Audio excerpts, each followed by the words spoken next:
ഞാൻ ചന്ദനമൊക്കെ തൊട്ടേക്കൊണ്ട് ദൈവവിശ്വാസിയാണല്ലോ എന്ന് ചോദിച്ചു. ഞാൻ പറഞ്ഞാൽ അതേ ദൈവവിശ്വാസിയാണ്. ദൈവം ഉണ്ടോന്ന് ചോദിച്ചു. അമ്മ ഉണ്ടെന്ന് പറഞ്ഞു. തെളിയിക്കാൻ പറ്റുമോ എന്ന് ചോദിച്ചു. ഞാൻ പറഞ്ഞ ചേട്ടൻ്റെ അച്ഛൻ്റെ പേരെന്താന്ന് ചോദിച്ചു.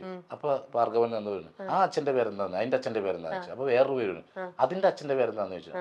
അതെനിക്കറിയില്ല എന്ന് പറഞ്ഞു. അങ്ങനെ ഒരാളുണ്ടായിരുന്നെന്ന് പറഞ്ഞു. ഉണ്ടായിരുന്നു, തെളിയിക്കാൻ പറ്റുമോ എന്ന് ചോദിച്ചു. അങ്ങനെ പറഞ്ഞ പുള്ളി അവസാനം ഇത് കഴിഞ്ഞ പുള്ളിക്കാരൻ എന്നെ പോന്നിട്ട് താനെന്താ വർത്താനം. നല്ല വിശ്വാസം കൊണ്ട് നമ്മൾ ക്ഷേത്രത്തിൽ പോയിട്ട് ആ കുത്തിവെച്ച് അങ്ങനെ വിഗ്രഹം നോക്കിയിട്ട് അല്ലെങ്കിൽ ഈ വിളിക്കണം, ഇതിന്റെ ഉള്ളിൽ നമ്മളൊരു പവർ കാണുന്നുണ്ട്. അത് എല്ലാത്തിലും ഉണ്ട്. അതാ പറഞ്ഞ അത് നമ്മള് ഹിന്ദുക്കൾ ഇങ്ങനെ, ക്രിസ്ത്യൻസ് അങ്ങനെ, മുസ്ലിംസ് ഓരോ മതക്കാരും അതിന്റെ അത് കാണുന്നു. എല്ലാ പള്ളിയിലും പോകും. കാഞ്ഞിരൂറ്റം പള്ളിയിൽ പോകും, വേളാങ്കണ്ണി പോകും. ഞാൻ ഈ മുട്ടിലേഴയുള്ള നേർച്ചയുണ്ട് ഞങ്ങൾക്ക് വേളാങ്കണ്ണിയിൽ. രണ്ടുപേർക്കും ഞാൻ മുട്ടടിച്ചില്ലേ, പഴനി പോയി മുട്ടയടിച്ചു. ഇതൊക്കെ ഉറങ്ങാൻ കിടക്കുമ്പോഴാണ് തോണ്ടി വിളിച്ചിട്ട് തല പോകും. ഞാൻ പറഞ്ഞ എന്താ കാര്യം, ഞാൻ മുട്ടടിക്കാൻ പോകുന്നു. ഞാൻ നേരം വെളുത്തിട്ട് പോലെ അതല്ല പഴനി പോയി മുട്ടടിക്കാൻ പോകുന്നു. അപ്പൊ അത് തീരുമാനിച്ച് പോയി മുട്ടടിച്ചു. പഴനി പോണോന്ന് പറഞ്ഞപ്പോ തന്നെ മുട്ടടിക്കണോന്നൊരു തോന്നൽ വന്നു. അപ്പൊ ഞാൻ ചോദിച്ചു ഞാനൊന്ന് മുട്ടടിച്ചോട്ടെ. അത് നാളെ നേരം വെളുത്തിട്ട് പോരെ മുട്ടടിക്കുന്നു. ഞാൻ അതല്ല പഴനി പോകുമ്പോഴാന്ന് പറഞ്ഞു.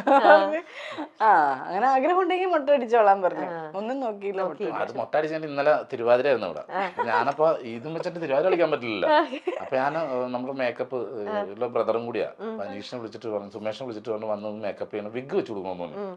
വിഗൊക്കെ സെറ്റ് ചെയ്ത് അപ്പൊ വിഗ് വെക്കാൻ വന്ന ഒരു ഹെയറിന്റെ കുട്ടിയുണ്ടായിരുന്നു. അപ്പൊ ഈ സ്ലൈഡ് കുത്തണ പോലെ ഇപ്പൊ ആളി ഇങ്ങനെ പോവുക. എന്ത് പറ്റി, എനിക്ക് വയ്യ എന്ന് പറഞ്ഞാൽ ആ കസേരയിട്ട് കിടന്ന് കുറച്ച് കഴിയുമ്പോ പിന്നെ ചെയ്യാന്ന് പറഞ്ഞ പിന്നെ ചെയ്തിട്ട് പിന്നെയും വയ്യാണ്ടാണ്. ഞാൻ ചോദിച്ചു എന്താ പറ്റിയത്.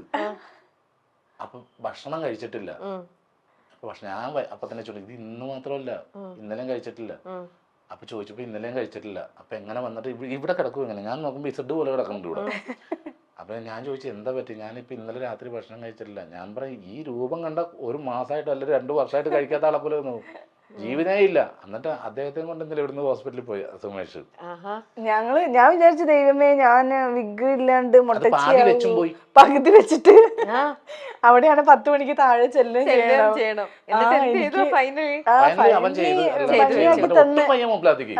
അപ്പൊ എനിക്ക് തന്ന് ഭംഗിയാക്കി നമ്മൾ ഒരു ഗ്ലാസ് വെള്ളം കൊടുത്താൽ വെള്ളം ഇങ്ങോട്ട് കൊണ്ടല്ലേ കുടിക്കണത്. പുള്ളിക്കകത്തേക്ക് വയ്യാണ്ട് ഗ്ലാസിന്റെ അടുത്തേക്ക് അങ്ങനെ ആയി. അപ്പൊ നമ്മൾ കിടന്നോളാൻ പറഞ്ഞു. എന്നിട്ട് പിന്നെ തിരുവാതിര തുടങ്ങി. തിരുവാതിര കളിക്കുമ്പോൾ ഞാൻ ശ്രദ്ധിച്ചു നിൽക്കേ, എല്ലാവർക്കും 1-2 മുദ്രയുള്ളൂ. രശ്മിക്ക് വേറെ 2 മുദ്രയും കൂടി ഉണ്ട്. ഈ വിഗും ശ്രദ്ധിക്കണമല്ലോ. എന്നാലും രശ്മി ചേച്ചി നന്നായിട്ട് മനസ്സ് നിറഞ്ഞങ്ങ് തിരുവാതിര കളിച്ചു ഇപ്രാവശ്യം ഫ്ലാറ്റില് ആഘോഷിച്ചു. അതെ, കഴിഞ്ഞ പ്രാവശ്യം ഞങ്ങൾ വന്നപ്പോ വൈകി പോയി. അപ്പൊ അവര് കഴിഞ്ഞിട്ടുണ്ടായിരുന്നു, പ്രാക്ടീസ് ഒക്കെ കഴിഞ്ഞ് എല്ലാം സെറ്റ് ആയിരുന്നു.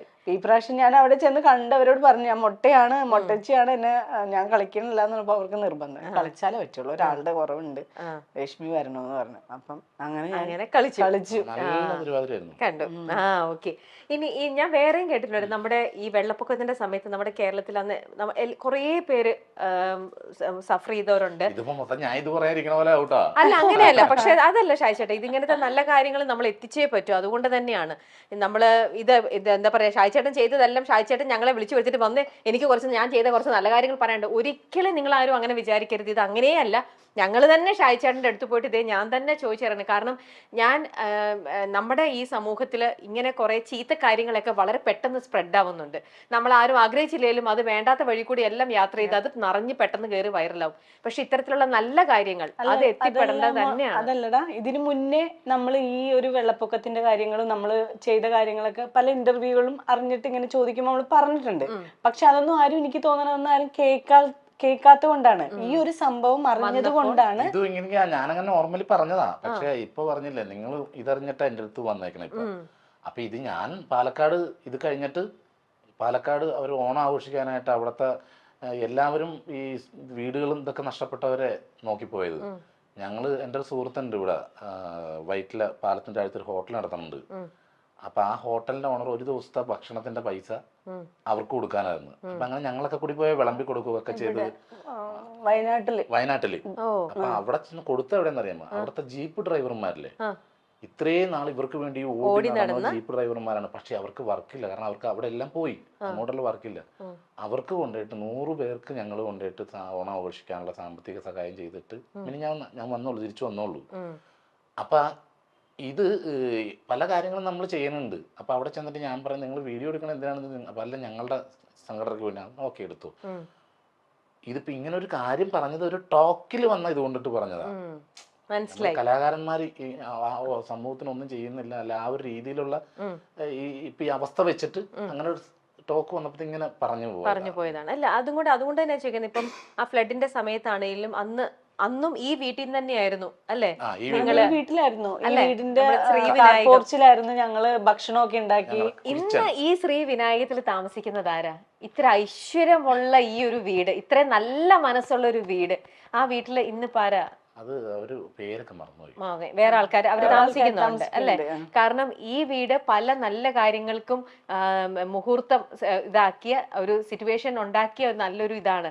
ശ്രീ വിനായകത്തിൽ വെച്ചിട്ടാണ് 2018 വെള്ളപ്പൊക്കം വന്ന സമയത്ത് നമ്മുടെ ഈ രശ്മി ചേച്ചി ഉൾപ്പെടെ ഇവരെല്ലാവരും കുറെ പേർക്ക് ഭക്ഷണം അവിടെ കുക്ക് ചെയ്ത് അല്ലേ? ആ കഥയും കൂടെ ഒന്ന് പറയൂ, ഈ വീട്ടിൽ വെച്ച് നടത്തിയ കഥ. രാവിലെ നമ്മള് കിച്ചണിന്റെ ഫോട്ടോ ഉണ്ടാവില്ലേ? കിച്ചണിന്റെ ഫോട്ടോ ഉണ്ട്, പക്ഷെ ഞങ്ങൾ പുറത്ത് കിച്ചൺ ഉണ്ടാക്കി. ബാൽക്കൺ അവിടെ കാർ പോർച്ച് ഉണ്ടായിരുന്നു, അവിടെ ആയിരുന്നു നമ്മള് അവർക്കുള്ള ഫുഡൊക്കെ റെഡിയാക്കി. ഉച്ചക്കത്തെ ഭക്ഷണം ഒരു സ്ഥലത്തേക്ക് കൊണ്ടുപോയി, രാവിലത്തെ ഭക്ഷണം വേറെ സ്ഥലത്തേക്ക് കൊണ്ടുപോകും, വൈകിട്ട് വേറെ സ്ഥലത്തേക്ക് കൊണ്ടുപോകും. അങ്ങനെയുള്ള പരിപാടികളായിരുന്നു. അപ്പൊ ചേട്ടായിയുടെ പേരിലൊരു ഗ്രൂപ്പ് ഉണ്ട്, സമരിയ എന്ന് പറഞ്ഞിട്ട്. അപ്പൊ അതിലത്തെ ഞങ്ങളുടെ കുറച്ച് സുഹൃത്തുക്കളും എല്ലാവരും ഉണ്ട്. കുക്കിങ്ങിന് എല്ലാവരും എത്തും. അല്ല അവരോട് ആരും ഞാൻ പൈസ ഒന്നും മേടിക്കില്ല, സാധനങ്ങൾ മേടിക്കാൻ. എന്റെ ഫാമിലി പിന്നെ ഞങ്ങളുടെ ഫ്രണ്ട്സ് ഇതിലുണ്ടായിരുന്ന കുറച്ച് പേര്, ഇവരെല്ലാരും കൂടി വന്നിട്ട് ഞങ്ങൾ രാവിലെ തുടങ്ങും പാചകം. വീട്ടില് പാചകം, രാവിലത്തെ ഫുഡ് ഉണ്ടാക്കും, ഉച്ചക്കത്തെ ഉണ്ടാക്കും. ഏതൊക്കെ നിങ്ങൾ ഓരോ സ്ഥലങ്ങളിലേക്ക് എത്തിച്ചു കൊടുക്കും. അങ്ങനെ നമ്മൾ ഏലൂര് ഒരു സ്ഥലത്ത് പോയി, അവിടെ സ്കൂളിൽ കൊടുത്തു കഴിഞ്ഞപ്പോഴത്തേക്കാണ് സിൻഡായൻ മറ്റേ വയ്യാത്ത. അപ്പൊ ഞങ്ങൾ ചെല്ലുമ്പോ മോളില് ഇവര് താമസിക്കണം, താഴ്ത്തു തന്നെ ടോയ്ലറ്റിൽ പോകാൻ. അതെന്റെ ബ്രദറിന്റെ കൂടെ പഠിച്ച ഒരു ഫ്രണ്ട് ഉണ്ട്, സിൻരാജ് എന്ന് പറഞ്ഞിട്ട്. അവരുടെ ഫാമിലി ടീം. അപ്പൊ ഞങ്ങളോട് ചെന്നപ്പോഴത്തേക്ക് അവര് പറഞ്ഞു ഇങ്ങനെ ഈ ആള് താഴ്ത്തു തന്നെ ടോയ്ലറ്റിൽ പോകണമെങ്കിൽ ഇത്ര പൂർണ്ണ ഗർഭിണിയായിട്ടിരിക്കുന്ന ആള്. അപ്പൊ പറഞ്ഞ എത്ര പേരും 5 പേരുണ്ടാവും. അപ്പൊ 5 പേരും വണ്ടിക്ക് ആയിരിക്കും നമ്മുടെ വീട്ടിലേക്ക് പോകുന്നുണ്ട്. ഞങ്ങൾ നേരെ ഇങ്ങോട്ട് പോകുന്നു. അങ്ങനെ ഈ വീട്ടിലേക്ക് കൊണ്ടുവന്നു. ഇവിടെ കൊണ്ടുവന്നു. ഇവിടെ 2 ദിവസം ഉണ്ടായിരുന്നു എല്ലാവരും. അവര് 2-3 ദിവസം ആ ഗർഭിണി പെണ്ണും അവരുണ്ടായിരുന്നു. പിന്നെ ഞങ്ങളുടെ ഫ്രണ്ട് കുറച്ച് ദിവസം ഉണ്ടായിരുന്നു. അവരും കൂടെ നിന്ന് ഞങ്ങൾ ഭക്ഷണമൊക്കെ ഉണ്ടാക്കിയിട്ട് ആ ക്യാമ്പിലേക്ക് രാവിലെ പച്ചക്കറി കറിയോ അവര് ഉണ്ടാക്കിയിട്ട് ഞങ്ങൾ അടുത്ത ക്യാമ്പിലേക്ക് കൊണ്ടുപോകും. അപ്പൊ അങ്ങനെ വേറൊരു സ്ഥലത്ത് ചെന്നപ്പോഴത്തേക്കാണ് അവര് എല്ലാം ഡ്രസ്സ് കൊണ്ടുപോയി. അന്ന് കുറെ ഡ്രസ്സ് കൊണ്ടുപോയി കൊടുത്തു. അപ്പൊ എന്റെ ജയകൃഷ്ണൻ കൂട്ടുകാരുണ്ട്, അവിടുന്ന് ഇങ്ങനെ കൊണ്ടുവന്ന് കഴിഞ്ഞപ്പോഴത്തേക്ക് ജയകൃഷ്ണൻ പറഞ്ഞ ഫ്രണ്ട് ഉണ്ട്. അപ്പൊ നമ്മൾ അപ്പോഴും നോക്കണ ഈ ലേഡീസിനുമായിട്ട് ബന്ധപ്പെട്ടുള്ള ഐറ്റങ്ങളായിരുന്നു കുറെ നമുക്ക് അന്ന് വന്നല്ലേ. അപ്പൊ ഇത് കൊണ്ടുവരടുത്ത് കൊടുത്തു കഴിഞ്ഞിട്ട് എല്ലാം കൊടുത്തു.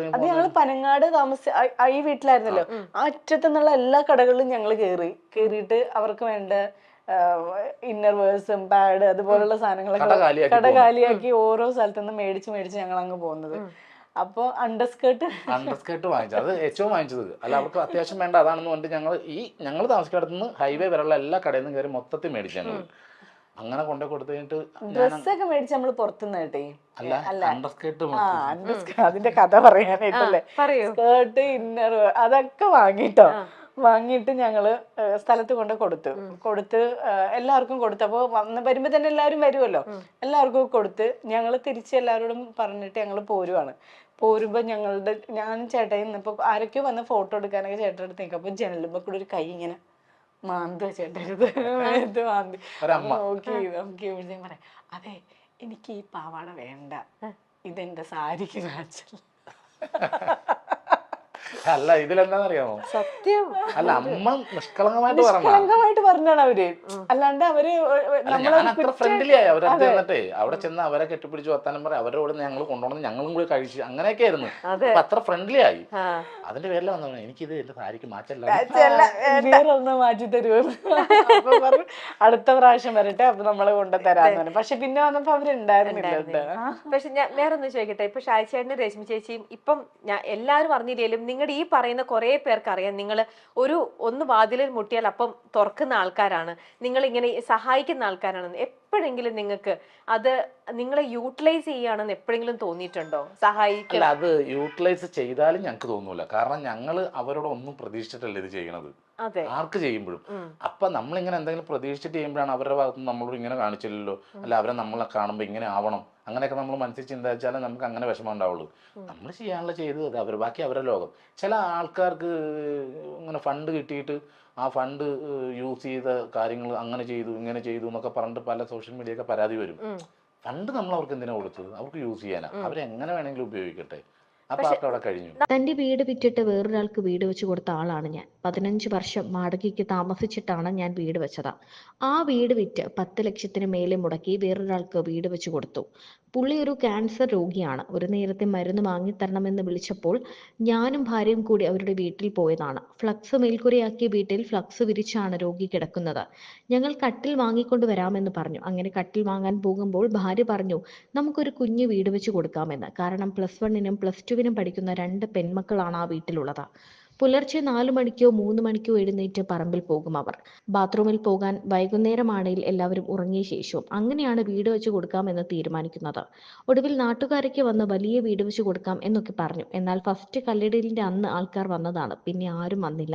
ഒടുവിൽ ഞാൻ തന്നെ നിന്ന് വീട് പണിതു. 2 മുറികളും attached bathroom, kitchen, work area തുടങ്ങിയ എല്ലാ സൗകര്യമുള്ള നല്ലൊരു വീട് അവർക്ക് വെച്ചു കൊടുത്തു. ആ കുഞ്ഞുങ്ങൾ ഇപ്പോഴും വിളിക്കാറുണ്ട്. ഞാനിപ്പോൾ വാടകയ്ക്കാണ് താമസിക്കുന്നത്. എന്റെയും ഭാര്യയുടെയും സന്തോഷമാണ് ഞങ്ങളുടെ ജീവിതം. അടുത്തൊരു സ്ഥലം വാങ്ങി വീട് വെച്ചിട്ട് ആരാരുമില്ലാത്ത അമ്മമാരെ ഞങ്ങൾക്കൊപ്പം താമസിപ്പിക്കുക എന്നതാണ് ഭാര്യയുടെ ഇപ്പോഴത്തെ പ്ലാൻ.